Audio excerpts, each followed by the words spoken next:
yeah, ideas of New York and my um, inspiration from film, like um, Afro-Cuban rhythmic traditions, Korean folk music, everything. This album is about my identity. All right, welcome to the Belisario Sonic YouTube channel. I'm very excited to have with me a wonderful composer, conductor, and pianist based out of New York City now. And her name is Rin Seo. And I'm really excited to talk to her today about jazz, music, this wonderful album here called City Suite on the Cellar music label. So thank you for coming on the channel. Thanks for having me, Matthew. Oh, I'm excited to talk to you because this is a fantastic album. I was blown away when I heard it, and I've been listening to it, streaming and at home on the stereo here, and it's an absolutely fantastic album. So I can't wait to hear all about it. But I'm very curious to hear your musical story. Like you're originally from South Korea, right? And so how did you did you start off in classical music there, or what's kind of your musical background? So when I was young, I started learning piano, and I was classically trained in piano and composition. So I studied classical composition in a university in Korea. But at the time, my school kind of forced me to write atonal music, but I was too young to understand it. So I wanted to write something different and something else, and was interested in jazz harmony and improvisation, pop music. So after the graduation, I decided to study in the at the Berklee College of Music in the United States. Yeah, since then I started studying jazz. And what piqued your interest in jazz? Just the idea of improvisation, or were there any artists or jazz musicians that caught your attention? Well, I like the harmony. And my favorite composers are like Ravel, Stravinsky, and their music also are very influenced by jazz music a lot. Yeah, I was Interesting. very into, yeah, harmony and improvisation part. And so you moved to New York City to study jazz, and you went to the Manhattan School of Music as well, right, to study Yes. composition. Hmm. And so tell us a little bit about the education and everything, and how that influenced you as far as becoming more familiar with jazz and things like that. I came to New York City to study with Jim McNeely, who was my mentor. He's a amazing composer for large ensemble music, as you know. So yeah, I was very, very much influenced by his music a lot and his teaching. Before I came to the US, I didn't know about big band music at all. I didn't even know what the big band is. But in the US, I learned about big band writing, like voicing techniques, everything. And yeah, I was kind of fell in love with the music. So yeah, that's how I got into large ensemble music. And what were some of the big bands that caught your attention as far as jazz big bands? But people think of, I think when people think of jazz big bands, they think of, back with Benny Goodman and all that kind of stuff, but they don't really know about maybe some of the modern big bands like Toshiko Akiyoshi and these different that are more of a modern type of big band. Definitely Jim McNeely, Maria Schneider, Thad Jones. I also love traditional stuff like Thad Jones, Bob Brookmeyer, yeah, all this stuff. And so when you got to New York, did you do any? You play piano on this particular album here. You wrote all the music and then you conducted it, right, and you basically orchestrated the whole thing. But as far as your piano playing goes, are there any specific piano players that you gravitated towards their style or in writing as well? Piano players. Well, I think I love Monk, Thelonious Monk. His compositional style, but also very unique piano playing. Yeah, I think I was very influenced by his playing.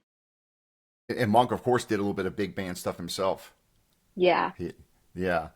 So in putting this together, so this was a pretty complex project. It looks like to me that a lot of other jazz albums, it's three or four people, it's a trio or quartet. They go in.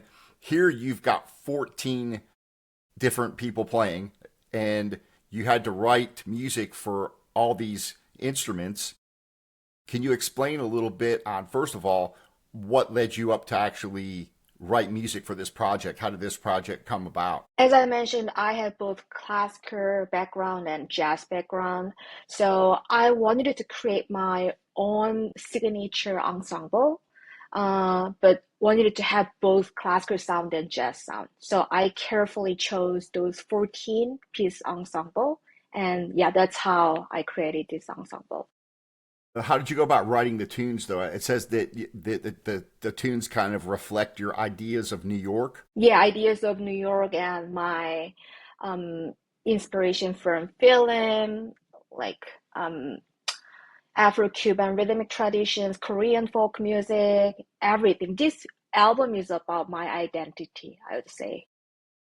So, how do you write for all these instruments? First of all, do you start off writing on the piano? How do you go about composing these, and how long did it take you to put together all these compositions? Well, it really depends. I sometimes just sit on the piano bench and, just play some melodies or harmonies and get some inspiration from that. Or, but sometimes I just walk down the street and, just see the scenes around me and get some inspiration from that too. For example, the third track of my album, Alone But Not Alone, I composed a melody while I was walking down the street in Manhattan. So, just different things inspire you, and then you come back to the piano. What about writing for all these different instruments, though, and how do you write for the strings, for the flute, the saxophones, the guitar? Are you writing individual uh, things for each of those instruments, or are you leaving room for improvisation on any of those parts? Well, I think about the entire picture of the piece. When I compose, for example, I write down the melody first and then imagine the instrumentation, like maybe this part, if string players play this part, that sounds great. Yeah, I think I imagine the big picture of the instrumentation. That's my compositional process. And then for each individual person you're writing for, each instrument you're writing for, are you leaving room for them to play something they want to play, or is it all pretty much written out exactly how you want it? I'm always curious about that. It also depends. I sometimes request them like what I really want to get from their playing. For example, in my piece Lullaby, I asked my guitar player Sebastian, like I want the this kind of guitar sound, this kind of improvisation, like a conversation. So I asked him directly. But sometimes I just, give them a room, so whatever they want to play. So you're kind of going more for the feel of whatever it is that you kind of give them. Sometimes I want this kind of a sound to to come in with the piece, right? So if the guitar player is going to play their part there, or they're doing chords or back, doing comps or something like that, you kind of tell them what you're looking for, Yeah, exactly. aside from what's written on the sheet, what's Hmm. written. So when you did that video, which I thought was really cool, the trailer of you guys recording in the recording studio, and you guys recorded this at the Power Station in New York City, right? And you were in there for what, 2 days of recording to do that? So We recorded 8 hours for 2 days. so that's a lot. And you don't play any instruments on this, so you're not playing the piano. You're leaving the piano duties up to Adam Berenbaum, right? Is there a reason why you didn't want to play, or is it just enough to orchestrate and conduct everything? Is that Well, I realized that I studied both jazz piano and composition, but I realized that for me, pursuing both career is kind of hard because when I compose, I don't have time to practice piano.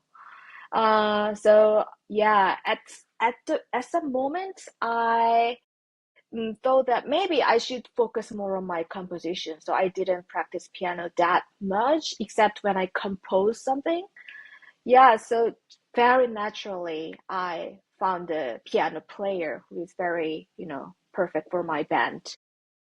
So how did you go about choosing all the different players on this? Did you know all the players that are playing on this, and was there a reason you chose Adam and you chose your drummer Jared and Sebastian? I've already worked with some of my musicians already before, and some musicians, like for example Steve Wilson, I've never worked him before, but he's already very, very famous. He's a legend, and I've already heard his recording tons of times, and I already knew his sound. So when I even composed something, I already had him in mind. So you kind of tailored your when you're writing for this particular instrument, which would be the flute or the saxophone or whatever. You kind of have his style in mind when you're writing the tune. Yeah, That exactly. yeah, that's really neat. And the tunes on here come across as they're very uplifting. This is a very uplifting album. What when you're composing the tunes and you pick out all the different players and you go into the studio, have they already looked at? You've already sent the music to them in advance. Yes, we did. So before the recording, we had 2 days of rehearsals, and we already rehearsed everything, and just went to the studio, and they're best musicians in New York City, so yeah, we made like great sound. So how many? Since you had practiced this before, do you think that the end result on the record is exactly kind of how you first practiced it, or were there some changes that happened in the studio when you were conducting and arranging everything, or did everything pretty much stay the same, or were there changes made? Um, it stayed pretty same because we had very limited time in a recording studio, as you know. So yeah, we had very short time to change something in the studio. So yeah, it was pretty same. And then how many takes did you have to do of each of these tunes to get what you wanted, or were they pretty quick? You just did one or two of each take. Um, It was different, depends on the piece. So, for example, for Lullaby, it was the very first piece we recorded, and we recorded it section by section for that piece. So it took pretty long, but other pieces we just went through the whole piece. So it took like 2 or 3 takes, and sometimes we overdubbed. Yeah. Yeah, you can tell a lot of work went into this, and it had to be a pretty expensive project, I would think, to go into the studio and have as many musicians as you had here to put something like this together. What about the whole? So you had Dave. This was mixed, mastered by Dave Darlington, who is a fantastic engineer, and it sounds fantastic as far as the sound quality goes. There are going to be people that ask, do you have any plans at some point to put this on vinyl, on a record? Or is it just going to be CD only for now? Or do you have any plans for that? Well, because this is my debut album, I was planning to have just CD, but maybe my next album I'd love to have vinyl too. Yeah. So at the power station there, you had some isolation between the instruments, it looks like, right? So, in looking at you have some pictures here on the inside of the CD. And how did you decide like what instruments you wanted to have isolated and which ones you have in there? So I think you have the strings together, right, in the room, and then you've got I think the drums are in another. How did you decide what you wanted to isolate based on the sound you wanted to get, so that when you're mixing it down, you don't have bleed and things like that from different instruments? Because, as I mentioned, it was my debut album. I didn't have any recording experience before, so I asked Brian Montgomery, who is my recording engineer. I asked him a lot. his opinion because he had a lot of big band recording experience before. So I asked him, how should I like divide the section and yeah, he advised me a lot. Okay, so you were able to um, go by what he decided to do, and that way, when it's mixed down, it sounds fantastic. The reason I'm asking that it's a wonderful sounding album. As far as conducting everything, how is that? Is it like conducting a classical? Obviously it's much smaller, but as far as conducting and how you arrange everything, how do you do that, or how are you conducting that in the studio? Well, I believe um conducting style, classical versus jazz is a bit different. So for jazz, I tried to give musicians very exact cue because, for example, sometimes um, soloists play like um, two chorus or three chorus, depends on their feeling at the time. So I needed to listen very carefully they're playing, and then I needed to give the musicians cue when they're coming together. So yeah, that was different with the classical, yeah, Yeah, it's conducting. interesting because there's a lot of different dynamics on this record. There's a lot of different rhythm changes and different things going on. Can you talk to us about the City Suite 1, 2, and 3, the Big Apple, Cityscape, Alone but Not Alone? That were those all written kind of as, did you already have in mind you wanted to do those three together like that, or did it just kind of happen?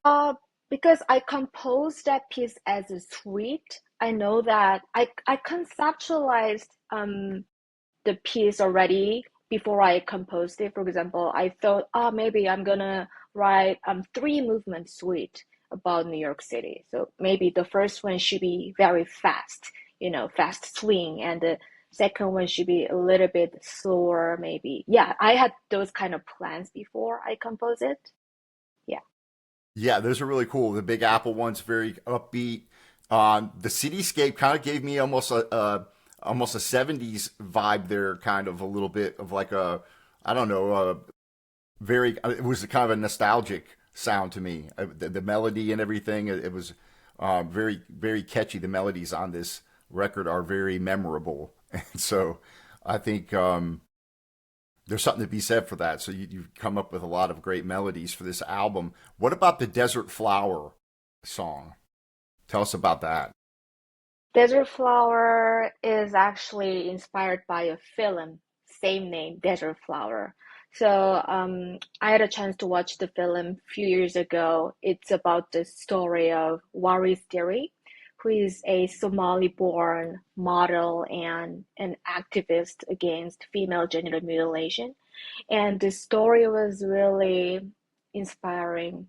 So I wanted to write music that about her story, as well as that I can convey the message of hope to women and people around the world.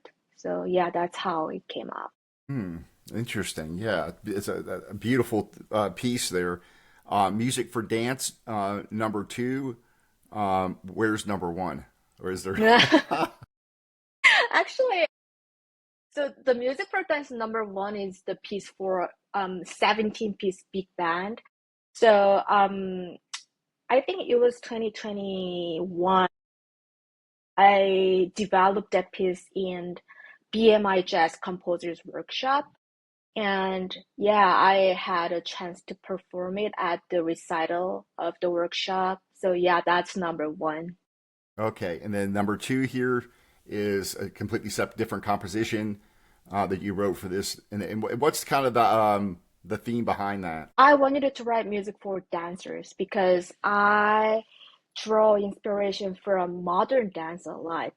I visit there very often to see modern dance, and one day I thought, oh, maybe I want to compose music for dancers, drawing inspiration from Afro-Cuban rhythmic traditions.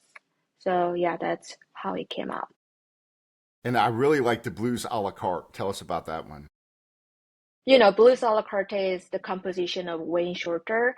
One day I stumbled upon his debut album as a leader, and the Blues a la carte was the very first track, and it just spoke to me.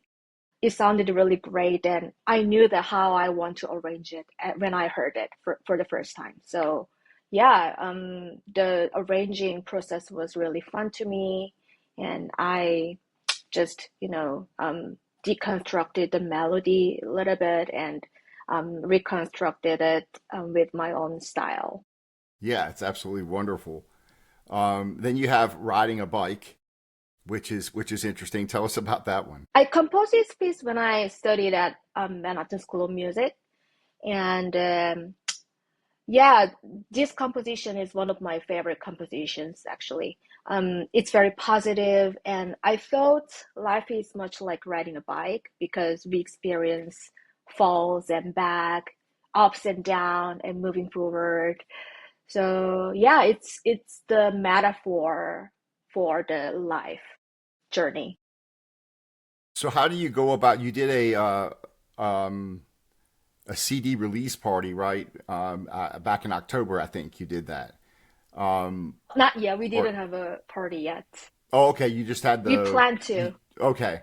So, well, tell us about actually how you plan to take this to the live audience because are you able to get all the same musicians to play with you when you take this to the audience? Well, I hope so, first of all. But I realized that to be honest, it's very challenging to bring these 14-piece musicians to the stage because, it's a large ensemble. It takes a lot of money. Exactly, yeah. So yeah, it's hard, but I'm keep trying to find an opportunity. And yeah, probably I'll have a release show finally in February. So yeah, because it will happen in New York City, maybe I can bring my, recording artist to stage. And are I really you hope so. yeah, because it's a shame that this is such a great album, such great music that it's really, in my opinion, and this is with a lot of modern jazz, it's hard for musicians to get their music out in front of people in general. But for something like this, that's even a bigger project with all these musicians, that's not an easy thing to do. So, like you were saying, you have to pay if you're going to bring this band out in front of people. You have to pay 14 people where it's not the same as if you go out there with three other people or two other people with a trio or something like that. So, are you looking at doing any smaller ensembles as well? Writing for smaller ensembles, or are you kind of like really focused on the bigger ensembles? For the small ensemble, not really. I mean, not for my group, but I sometimes get commissions from small groups such as like a saxophone quartet or like a classical, chamber group.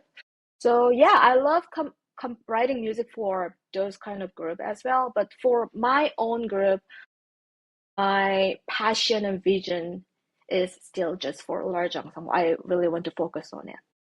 And are there other opportunities writing uh, this kind of music? Are there other avenues to get your music out, such as film or theater, or any of these kind of opportunities? Not right now, but I'm trying to find an opportunity.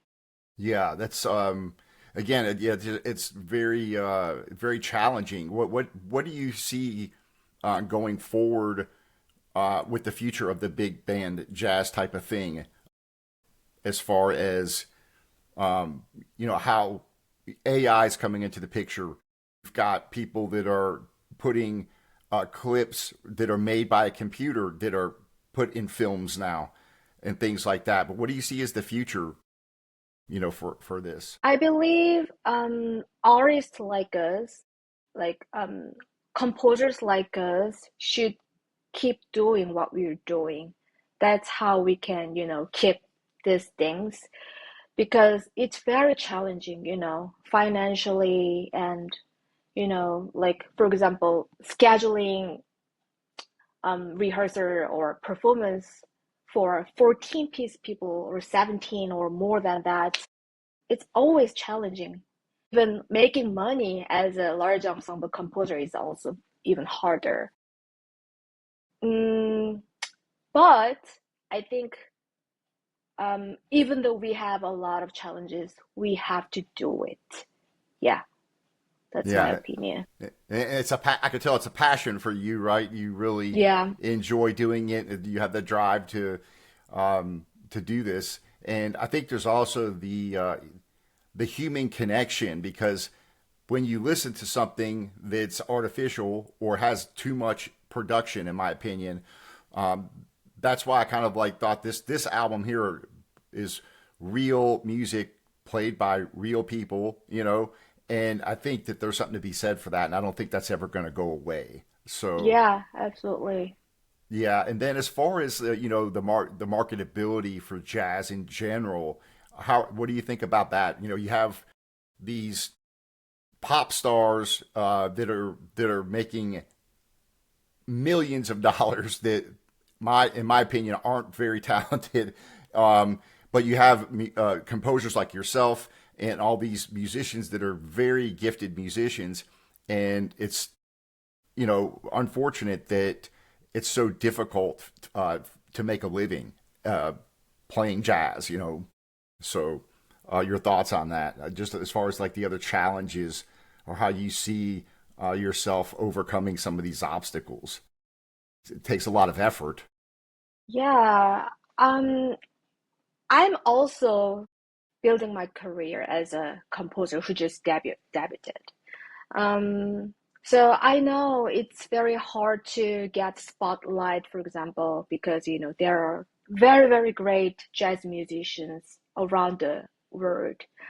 But I believe if I keep doing what I'm doing and just keep writing music. My mentors always tell me, just keep writing what you're doing. That's very important. Don't stop it. Even though nobody listens to your music, just keep doing that. It can be your very great treasure for your growth. So yeah, I think just keep what I'm doing is really, really important and just staying here, just yeah, that's the most important thing, I guess. So, do you live right in New York City? Yes, I do. You do. And so, do you write music every day? Is that something that you kind of get up and do? Do you have like a routine or anything? Or I'm trying to do because I believe, sitting in front of the desk and writing music every day gives me motivation and inspiration and ideas. So yeah, I'm trying to write music every morning. I'm a morning person, so yeah, that's what I'm doing. do you notate everything, or do you have a computer there that you record on with your piano, or how do you do that? I do everything. So I have a very big size paper. I write sketches there first, and I sometimes play piano to get some ideas. And if I have some um, ideas, musical ideas, I transcribe it in on my computer Finale program. So I use all the method for And then, do you composition. actually do any recording like the piano itself at home? Do you have like a little recording studio there that you record yourself, or I don't have a recording equipment or a studio, but yeah, I just use my cell phone. Sometimes I sing it, sometimes I play piano. Yeah. yeah, that's cool. What about what do you think about performance as far as big band like putting on a show? When you think about some of the old big bands, when you go back and look at Duke Ellington or Cab Calloway or some of these others, and they had kind of an entertainment element about it, which you don't see too often anymore with these modern jazz big bands. And of course, um, maybe nowadays it's kind of frowned upon, maybe because it's kind of I don't know because the musicians are obviously playing complicated uh, pieces or whatever. But you had kind of if you look at some of those old films, they were kind of doing a lot of different with the instruments and kind of having fun on the stage. Is that anything that you think about as far as engaging the audience? I think those kind of entertaining factors are good, great, because For some people, jazz is very new, unfamiliar. I think spreading our jazz music to like broader audience is very important. And that's the easy way that audience can like access to jazz music. May, some people think jazz music is hard to understand, but those kind of entertaining factors can make them think, oh, it's we can access to jazz music pretty easily. So yeah, I think it's great. Maybe later, someday I want to use those kind of things as well on my stage. Yeah, you don't see that too much, and I think it's because I think that jazz is looked at as being very serious, kind of very intellectual, which I think it is. There takes a lot of effort. I think it takes a little bit more musical understanding and being able to improvise and things like that. I think it takes a high level musician to do it well. But I think that sometimes I think that the entertainment port, which people will say that the music's the most important part, and it is. But I think when you go to a live show, and I think back to like some of those old bands that I was talking about, to where they were playing pretty cool stuff, and they were the soloists were playing, and then they would sit down and or do something, and then the other guy would play. Anyways, it just kind of came to mind that I don't see that a lot right now happening Mm, with the big band. So yeah, right. These days it's hard to see. yeah.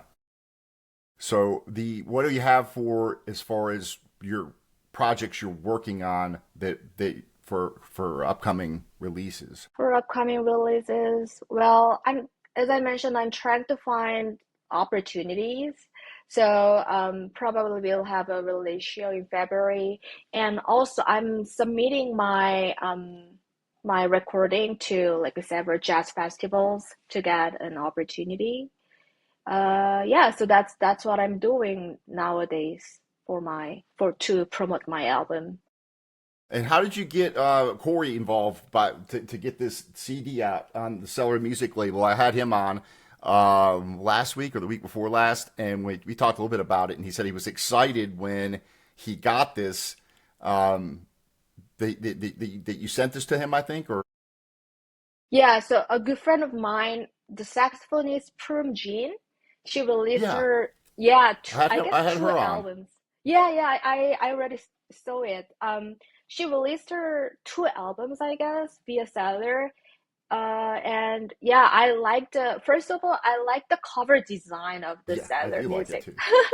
Yeah, all the It was CDs really good. design, yeah, it Yeah, looked really great to me. And also, I I love the music that comes out from Cellar Music. So I asked Perm that maybe I would love to contact to Corey with.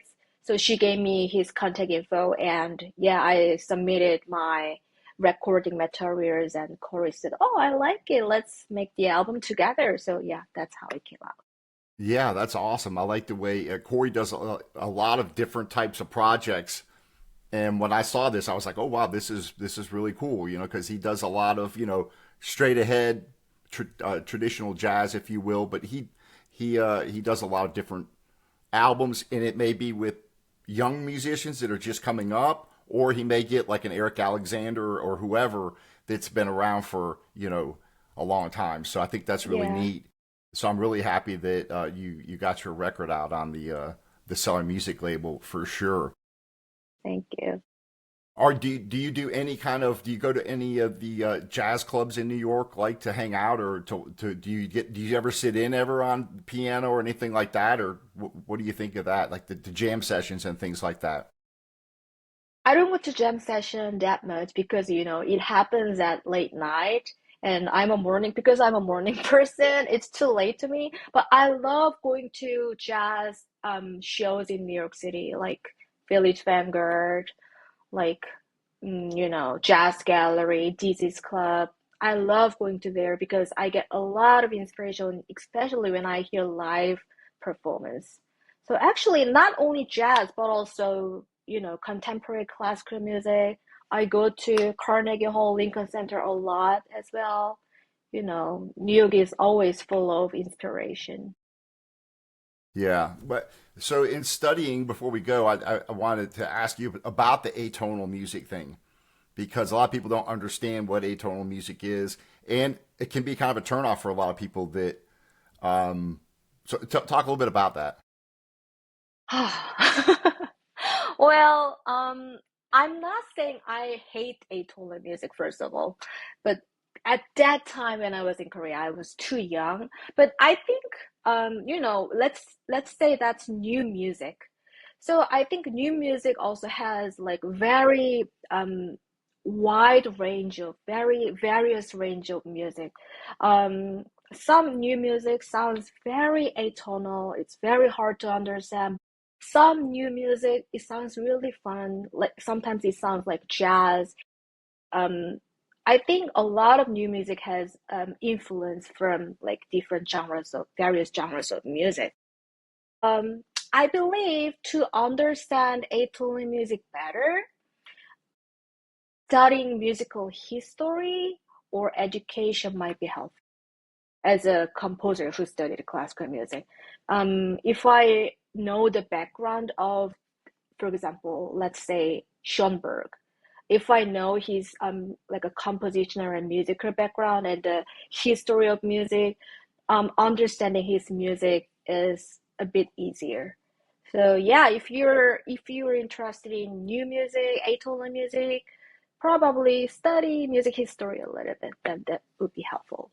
Does that come into any play when you're writing? Because you're very melodic, Yeah. your compositions, and but you have sometimes a change in rhythm or kind of something goes on there with the strings that kind of like.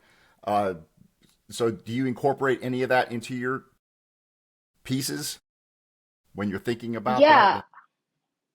I'm I avoid to stay in tonality, first of all, when I compose. So I try to use a lot of modes or sometimes like dissonant intervals, for example, flat nine, those kind of things, because in jazz, traditional jazz big band theory, the book says you should avoid flat nine, for example. But Okay. I'm trying to, make I like that dissonant sound, which is we can maybe call atonal or dissonant. So yeah, I'm intentionally use that sound to make my own unique sound. Yeah. It creates kind of a tension, Yeah, right? right, exactly. So you have your melody or whatever, then you have some break, then it kind of creates a little tension that it grabs your attention, and then you kind of go back to something else or move to a different. Yeah, exactly. That's what I'm doing. Yeah, Tension that's release. yeah. Yeah, this is just a fantastic album, so I hope it gets more recognition for sure, and everybody should go out and purchase it because it's absolutely fantastic. And I've been listening to this nonstop since I've got it.